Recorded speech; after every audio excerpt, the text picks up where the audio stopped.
Wow. Lots happened since the last video. So many topics we can touch on. I guess if you stick with it, you'll find out which ones we are going to talk about.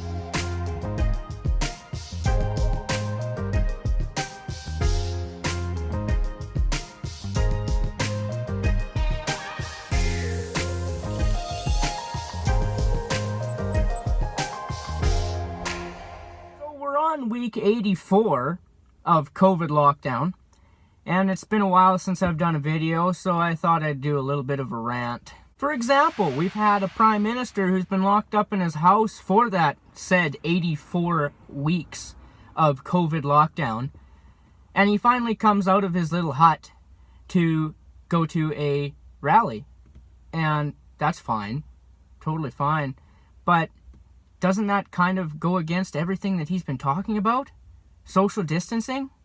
And he goes to this rally with, I don't know how many people, but a lot more than the allowed 30 or whatever's allowed today. But this is good news. Now that the Prime Minister is out of his house and out and about in the community, that means we can open up Parliament again. Or maybe not. That would require him to go and do work. And that's not what he's going to do now, is it? Heaven forbid he have to answer hard questions. Another topic that's a bit old now, but did my best not to come unglued, I think is the right term. Maybe not politically correct, but on the gun ban. And like I've said, I've really tried not to say anything too much about this topic, but wow. As I'm sure many of you know, the driving force behind that ban was the Nova Scotia shooting. Now, when the ban was issued, mind you, they hadn't proven that the guns were obtained illegally, although it was pretty near impossible for them to be obtained legally, as the shooter did not have a PAL, or a possession and acquisition license, as we call it in Canada. So, anyways, moving on. They've now come out and proven and reported that those guns were obtained illegally. Now, to go on with that theme, the gun ban bans legally obtained firearms. So, what is it doing to stop things and shootings like the Nova Scotia shootings? Nothing.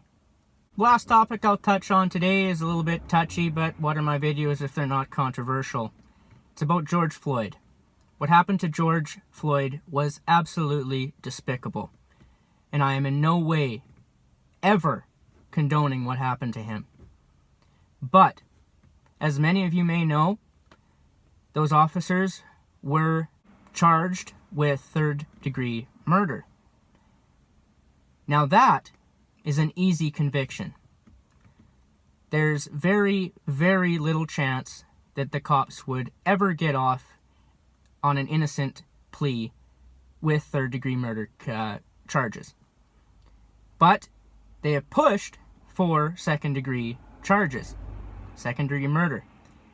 This, to me, is not going to end well for the people who are on George Floyd's side. So basically everyone other than the cops. And I don't mean all cops here. I mean the killers of George Floyd. With second degree, it's going to be a lot harder to prove than third degree. Now, I'm not saying that they shouldn't get the same sentences as a second degree or even a first degree. But it's going to be a lot harder to prove the second degree than it is the third degree. Now, that's just my take on it. You guys are welcome to comment in the comment section and let me know what you think about that. But from a law standpoint, I think third degree is the right way to go, just to ensure that they actually go to jail. And of course, that's down in the States, and this is a Canadian page. So to wrap that into what's happening up here in Canada, is there's calling, both in the States and here, for the defunding of the police. Does that really make sense to you? Who would want that? That doesn't make sense to me at all. I don't get it at all. I don't even know what to say past this. How can you be for defunding the police, the people who are there to protect you? But that's just my take on it. We'll catch y'all next time.